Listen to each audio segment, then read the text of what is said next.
Oh, Canada, our home and native land, true patriot love, and all of us command.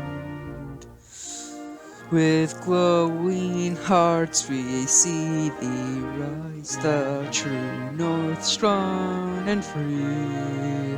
From far and wide, oh Canada, we stand on guard for thee. God keep our land glorious and free. Oh Canada, we stand on guard for thee. Oh Canada, we stand on guard for thee. Who knows, if this turns out good, I might actually start doing song covers that I was planning on.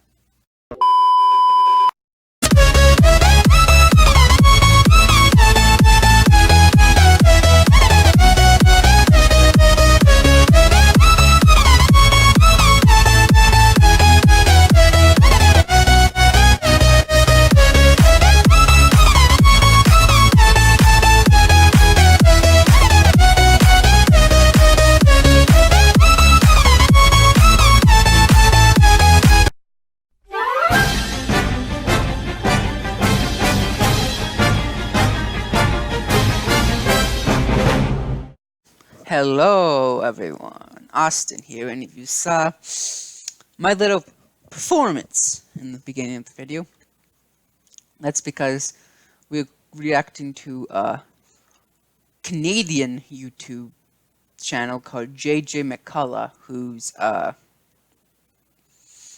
Canadian journalist turned YouTuber. So yeah. We are reacting to 4 of his videos today. Anyways, let's begin with his top 5 weirdest governments on Earth video. Let's begin. When I was in school, I learned that there are basically only 2 types of government in the world. A government like we have here in Canada with a parliament and a prime minister, or a government like they have in America with a Congress and a president. Okay. But not all places fit nicely into these 2 categories. I know. 5 countries that do things Everyone their own knows way. that. Do you remember how during the whole Occupy Wall Street thing, it was impossible for the protesters to get anything done because they insisted that they were a non-hierarchical collective? Well, Yep. believe it or not, that is how the government of Switzerland works, or at least claims to work. Oh, really? In Swiss parliamentary elections, Swiss voters almost always elect these same 4 political parties to roughly the same number of seats, and then those 4 political parties get together and each one gets 2 cabinet ministers each. The Swiss constitution says that this council of 8 people is the country's head of state. They take some fun official portraits. There is a president of Switzerland, but that is a mostly honorary title given to one of the 8 cabinet ministers, and it rotates every January 1st. Any important political decision has to be made by the cabinet as a single hive mind, and its members are not supposed to publicly criticize or question one another. Of course, in practice, the Swiss government is just run by whichever cabinet minister has the most domineering personality or who's been in the job the longest. Well, yeah. These are politicians, not gods on Mount Olympus. You're right about that. Japan is the only country in the world that still has an emperor, but unlike the emperors Japan. of history, the office of the Japanese emperor is so weak and powerless you might wonder why they even bother. Under Japan's old constitution, the emperor had a lot of power, and any politician or general who had the emperor's permission could basically do whatever he wanted. This obviously led to a lot of bad stuff, so after World War II, the Americans made the Japanese write a new democratic constitution that gave the emperor a new job description, symbol of the state. Now, it's true that other countries often have kings or queens who are basically figureheads and don't really do much except for visit sick children or Knight Patrick Stewart. But even in those countries, the so-called constitutional monarchies, the king or queen usually has some discretionary powers that can be used in times of crisis. In Japan, however, the emperor is not allowed to do anything on his own, like literally nothing.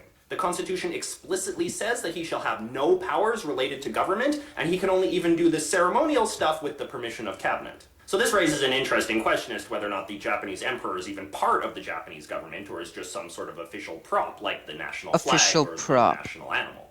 And speaking of backwards anachronisms, the Principality of Andorra is a tiny country located on the border between France and Spain. Aside from being really small, it is famous for being the last feudal state in Europe. See, during the Middle Ages, this patch of land was co-owned by a French count and a Spanish bishop, and it still is today. Yes, if you live in Andorra in the 21st century, you are living in a country that is still controlled by a single Frenchman and a single Spanish bishop who are given the title of co-princes. Only since there aren't any French noblemen anymore, the role of the French count is now played by the French president. But of course, this is all just weird tradition. Andorra stopped being a feudal society a long time ago, and they now have a democratic government that no longer requires its citizens to spend long hours toiling in the field in order to pay tenancy fees to their foreign absentee landowners. That system was abolished in 1993. So almost 20 years. Microstates, Italy, we may remember, is a relatively new country that was formed in 1861 by an amalgamation of a bunch of tiny little Italian city-states. The modern Well, one city-state didn't want to go in for the deal, and today it is an independent country of 30,000 people known as the Most Serene Republic of San Marino. And with a name like that, you just know they're going to have a wonderfully pretentious political system. So the San Marinians elect a parliament, and from that parliament they elect not one but two people to serve as their joint heads of state, known as the regent captains. They get to wear special robes and sashes and meet with the Pope and all the rest of it.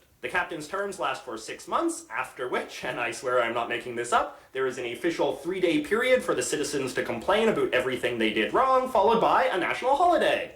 Yay. Why not? Of course, 6 months is not really enough time to get anything of substance done, so in practice, the San Marinian government is actually run by the Secretary of State. Really? That low? Fun fact, for most of the 20th century, the San Marinian government was also run by communists. And finally, talking of... Better dead than red. The memes. The memes.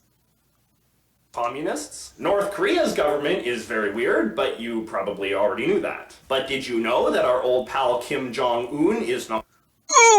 Kim Jong-un! Not technically president of North Korea? No, his title is First Secretary of the Workers' Party, First Chairman of the National Defense Commission, and Supreme Commander of the Korean People's Army. The president of North Korea is Kim Jong-un's grandfather, Kim Il-sung, who the North Korean Constitution declares to be the country's... I guess you could say Kim Il-sung, the son of death.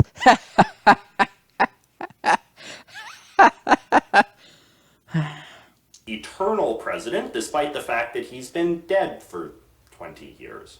The next highest ranking politician in the North Korean government is the Eternal General Secretary of the Workers' Party, who is Kim Jong-un's father, Kim Jong-il, who's only...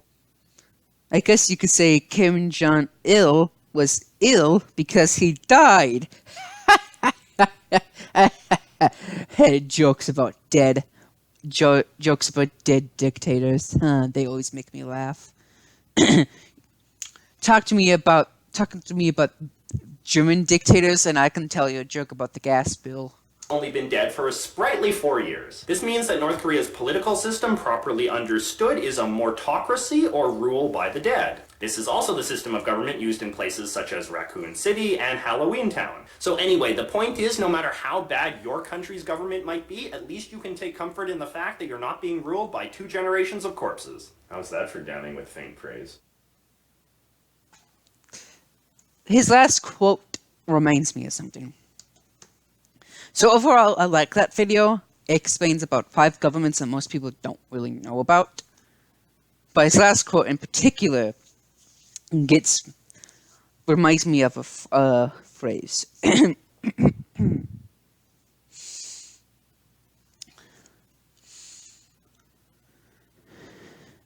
No evolution, no collusion. Checkmate to liberal atheists. Anyways, next video. The last time things happened. Let's begin.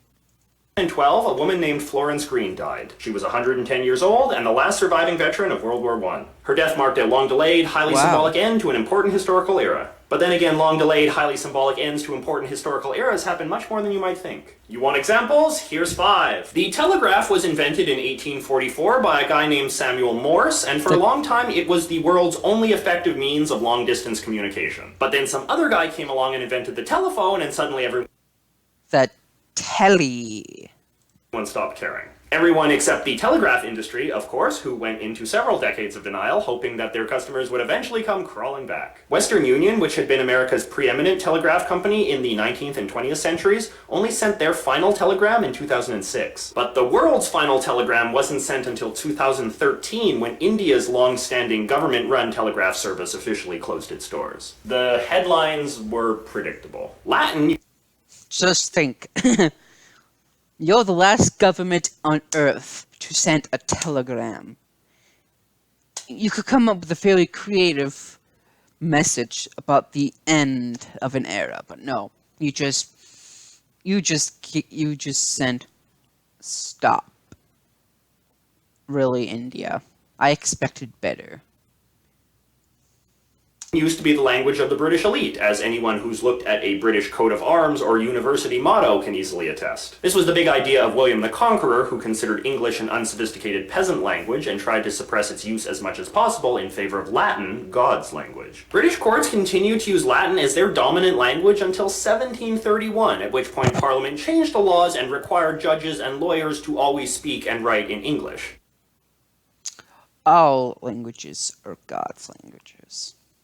But there was also a giant loophole allowing them to continue to use Latin for technical terms, meaning it was still acceptable to go around saying things like the amicus curiae pro forma bile verde was ex post facto corpus delicti, on the grounds that the English language lacked the capacity to communicate advanced legal concepts like bad faith or evidence. It was not until 1999 that the use of Latin was completely banned in British civil court, the result of hard-fought lobbying from the self-proclaimed plain English movement. Unfortunately, Latin has yet to be fully abolished in the courtrooms of North America. At least we don't have the Whigs, though. The gold standard refers to the ancient idea of using gold as money. Paper money was originally intended to be a sort of government-backed IOU for gold, which meant that the government had to theoretically own as much gold as there was money in circulation. Yep. If there was $10 trillion worth of cash floating around, well, that meant that the government had to own $10 trillion worth of gold. Economists eventually concluded that this was a pretty dumb system, since gold is just some stupid rock whose only value is determined by miners and jewelers and dentists, and it's probably not a good thing for a sophisticated economy to tie its entire monetary system to the fluctuating value of rocks. However, for a variety of complex economic reasons, it did take countries a long time to abolish the gold standard. America only formally unlinked its currency with gold during the Nixon administration. The longest holdout, He was a bad president. however, was Switzerland, which did not abolish its rock-based monetary system until 1999. But then again, the Swiss have always been known to have a bit of a fetish for this stuff. Now, the guillotine was, of course, the famous murder contraption used during the French Revolution. Oh, God. To chop off the heads of anybody who opposed the revolution. This included the king, the queen, the leader of the French Revolution, and the guy who invented the guillotine. Less famous, however, is the fact that the French continued to use the guillotine for much of the next 200 years. Legal use of the thing to murder criminals only officially stopped in 1981. Though in fairness to the French, I should note that no one's head had actually been chopped off since 1977. So, like, 3 to 4 years. Slavery was officially abolished across the United States in 1865 with the passage of the 13th Amendment. This in turn created a huge population of former slaves, some of whom lived very long lives. Since slave owners did not generally keep very good records of slave births, it's quite difficult to determine who was the last formerly enslaved American to die, but a good contender would be Mary Walker. She claimed to have been born into slavery in Alabama in 1848 and died at the age of 121 in 1969. Now, the craziest thing about this story is that Barack Obama was born in 1961. That means it would have been theoretically possible for the first black president of the United States to have met a former slave in his own lifetime. America wasn't the only country to have slavery, of course, or Half black. Obama's only half black. even the last. Brazil was said to be the last country in the so-called civilized world to ban it, and only abolished slavery in 1888. The last formerly enslaved Brazilian didn't die until the year 2000, although she also claimed to be 129 years old, which is a little dodgy. It's important, of course, to realize that there are still lots of people living in slavery today, not slavery in the sense of being bought and sold as commodities, but slavery in the sense of forced unpaid labor or sexual servitude. Luckily, there are still plenty of abolitionists out there, too. Yep. This Friday is my 31st birthday, and one of the interesting things about getting older is starting to realize how many lasts you will experience in your own lifetime. I mean, I've already seen the end of video stores, dial-up internet, smoking sections in restaurants. And in a few more years, there will be no more living veterans from World War II, no more landline telephones, no more incandescent light bulbs. And assuming I live long enough, maybe I'll even see the last mailbox, the last non-self-driving car, the last red-haired person. Oh yeah, that one's happening. Look it up. Can you think of an interesting last that you expect to witness in your lifetime? Write it in the comments below while you still can. This video is actually really cool. It makes you think. Oh, by the way, these videos, the last video was 2015 video, so about 5 years ago now, almost 5 years ago. Will be 5 years old in July, but yeah, it makes you think what lasts you will have in your lifetime. Like, there's still even this is 5 years ago, and even still 5 years now, there are still living veterans of World War II, which is good thing, because I don't want people to die, and other stuff, but, and there's still landline telephones. And I like his little joke at the end about last red-haired person. That's actually not happening, and he says that in the comics, I think. Let me see. I'll be right back. Yeah, here we go. Not sure if you were joking about the red-headed thing, but that's a myth.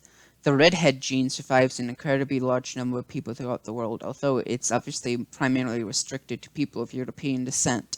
It will not go away in this century unless everyone with that gene stops having children, which I think is unlikely. And he replied, yeah, it was mostly just a joke, is the root of that, though. Anyways, the next video. Canada has a terrible system of government. Let's begin. Canada's political system is really terrible. To begin with, Really? Canada has a queen. She is also the Queen of England, but in 1953, the government passed a law declaring her Queen of Canada as well. Oh my god, it's a lizard! It's the lizard folk, people! Lizards run our countries! That dumb conspiracy theory. I don't believe in it. That was a joke, by the way. The Queen gets to be Queen because God has chosen her to rule us. Every Canadian coin is stamped with DG Regina, which means Die Gracia Regina, which means Queen by God's grace. And I'll be right back because I think he said that incorrectly. Yeah, he said that incorrectly. Dei Grazia Regina. Yeah. Dei Grazia Regina. That's how he's supposed to pronounce it, but anyways. Back to the video. Canada is now a completely independent country, and there is no reason whatsoever for us to continue to recognize the Queen of a foreign nation as our monarch. Canada also has a Governor-General. The Governor-General inaugurates the new Prime Minister and decides who gets to be Prime Minister in times of political uncertainty. When the Governor-General's term ends, the Prime Minister gets to pick the new Governor-General, which is an enormous conflict of interest. Which it actually is, because the Governor-General picks the new Prime Minister in a time of crisis, but the new Governor-General is picked by the Prime Minister. You see the conflict of interest there. People who have been picked to be Governor-General of Canada in the past include politicians from the Prime Minister's own political party and retired talk show hosts. The Prime Minister of Canada is the boss of whatever political party wins the most seats in the Canadian Parliament.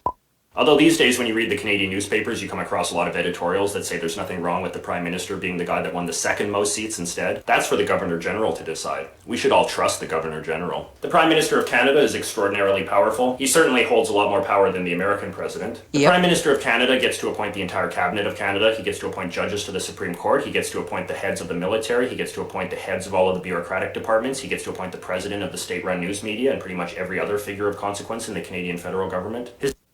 Now, you might think the American president can appoint people. Yes, he can appoint. But his appointments have to be approved by the Senate. The Canadian Prime Minister, on the other hand, his appointments do not need to be approved by his Senate or parliament, he just appoints them and then boom, they're in. No review. His decisions cannot be vetoed by anyone, nor do they require the approval of anyone. He also has the power to decide the date of his own re-election. Because the Prime Minister is the boss of the largest faction in the Canadian Parliament, he has the power to pass any law he wants at any time. The Canadian Parliament never says no to a Prime Minister because members of the Canadian Parliament are blindly loyal to their party bosses. Yep. The top Canadian newspaper did a study a while ago where they found that the most rebellious member of the Canadian Parliament still voted with his party boss 99% of the time. Yep. Party bosses in Canada are elected by party members. To become a party member, you have to pay a yearly membership fee, and if the party boss doesn't like you, he has the right to kick you out of his party. Members of the Canadian Parliament are often kicked out of their own party if they vote a way that their party boss doesn't like.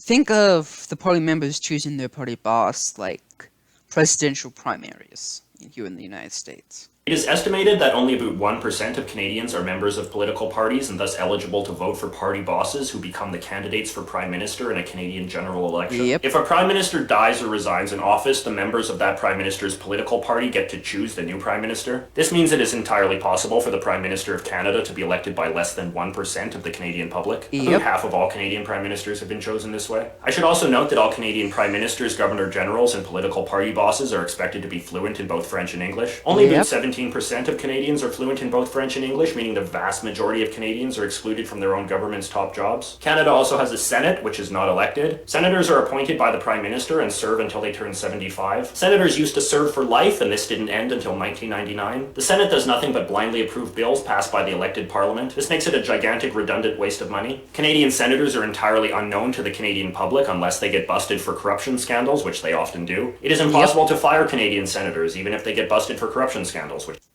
they often do. Yes. That's a bad system. 2014, the Supreme Court of Canada ruled it would be unconstitutional to hold elections for the Senate. Prime Minister Trudeau has created a new independent body to appoint senators in the hopes that this will make the Senate more likely to veto legislation passed by the elected Parliament. This is considered a dramatic reform in Canada. It is not a good system. See, it's videos like these that make me thankful that I live in America instead of Canada. And then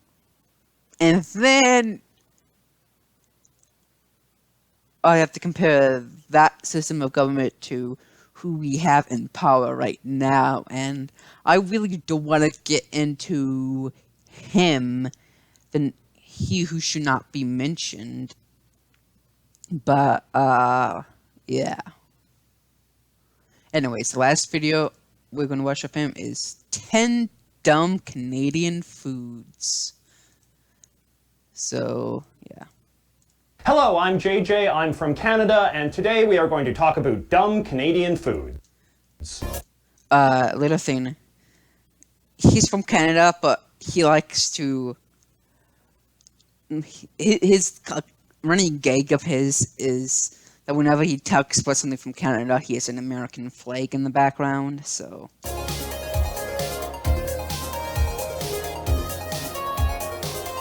Now, longtime viewers of this channel may recall that about a year ago I did a video on Canadian foods in which I said that Canadian foods are just American foods since Canada and the United States are culturally indistinguishable, which is fine. It's fine. But people don't like hearing that kind of thing about Canada. They want to hear about how Canada is quirky and fun and different. So whatever, we will look at some of the different quirky Canadian foods we have up here. Now, no list of dumb Canadian foods would be complete without perhaps the dumbest food of all, which is poutine, which you can see here.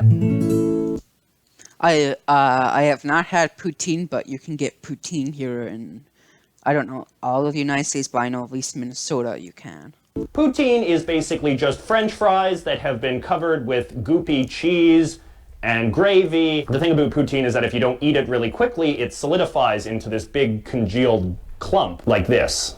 This is appetizing Canadian food. In Newfoundland, in the far east of Canada, they have their own take on poutine, which is called Newfoundland fries, which is basically when you just take a big glump of like Thanksgiving stuffing from the turkey, and you just pile that in there too. The other infamously dumb Canadian thing is these things. These are ketchup-flavored potato chips. Okay, now that sounds disgusting. I personally find these to be very repulsive. I remember when I was a kid, you would sometimes get those multi-packs of little small-sized potato chips, and I would never want to eat the ketchup ones because they were so disgusting. They're just like big red chips doused in, I'm sure, a ketchup-like byproduct. See, and they're really sweet because, as you well know, ketchup is just like 90% sugar. Now, a while ago, the National Post, which is a famous Canadian newspaper, did a poll asking Canadians what was their favorite Canadian snack treat. And the thing that won the poll was these things, which I do not even know how you say the name of this. So the name is Joslouis, which seems like it would be like Joss Louis, but I think it's a French-Canadian word, so it's probably like Jo Louis or some such. So they're basically little chocolate pies, and on the inside they've kind of got this, I don't know, creamy goo of some sort. Creamy goo. And Jo Louis, the snack cake, looks like Hostess calls them ho-hos, and I forget what Little Debbie calls them, but this is basically like a pie or a cake version of ho-ho, or whatever Little Debbie calls it. I've never had them, so let's see what they taste like. It has a chocolate sort of outer crust.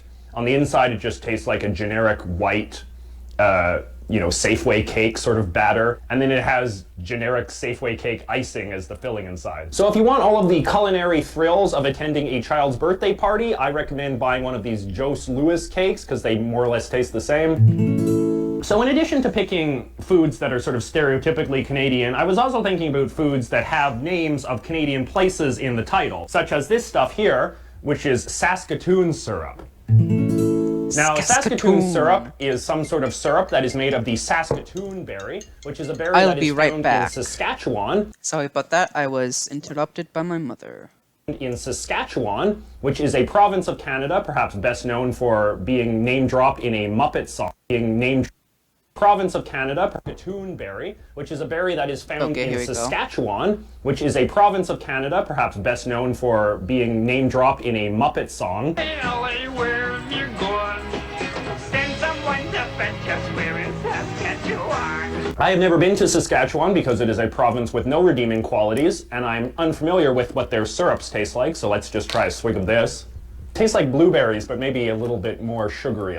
I don't agree with him with that. I have a friend that goes to, because I think Winnipeg is in Saskatchewan, and or is it in? No, it's in Manitoba. I'm pretty sure it's in Manitoba. Yeah, it's in Manitoba. Never mind.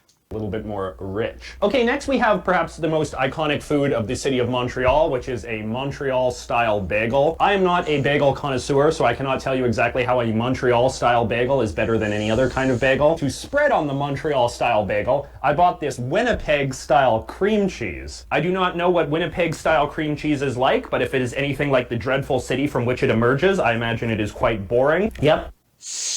I have a friend that goes to a university in Winnipeg, so... That is certainly cream cheese. Okay, and so next we have the traditional Canadian pastries. Now, when I was a young Canadian boy, I remember that my grandmother would often make these for us at Christmas time. So there are basically two iconic Canadian pastries. We have the butter tart and we have the Nanaimo bar.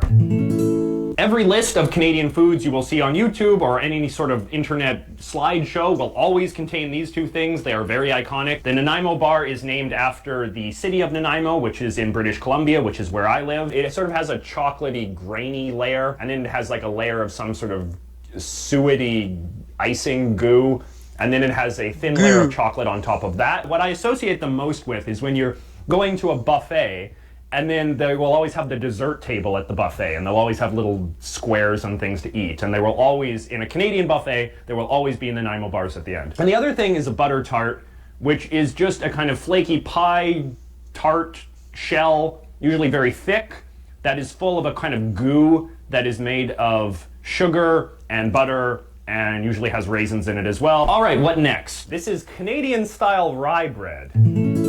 Now, I am also unfamiliar with how Canadian-style rye bread is different than any other kind of rye bread. So Canadian rye is maybe white. I associate rye bread as usually being rather dark in color. As you can see, I have done absolutely no research for this because I assumed that my inherent Canadianness would provide enough knowledge unto itself, which is clearly not the case. A lot of traditional Canadian foods of this sort are not actually things that are that common in Canadian life. You kind of have to go out of your way to be aware of this. So Canadians obviously like their maple syrup, and Canadians like maple flavored everything. You can get lots of candies and whatnot. But this was the first time that I had seen this maple flavored bread. This is some sort of stale toast that has little infused chunks of maple sugar in it. It would be really good to make this into French toast, so FYI. Now, I live in British Columbia, short for British Columbia, BC. A lot of Asian people live in British Columbia, a lot of Japanese people. Over the years, they've come up with a distinctive Canadian style of sushi, which is known as the BC roll.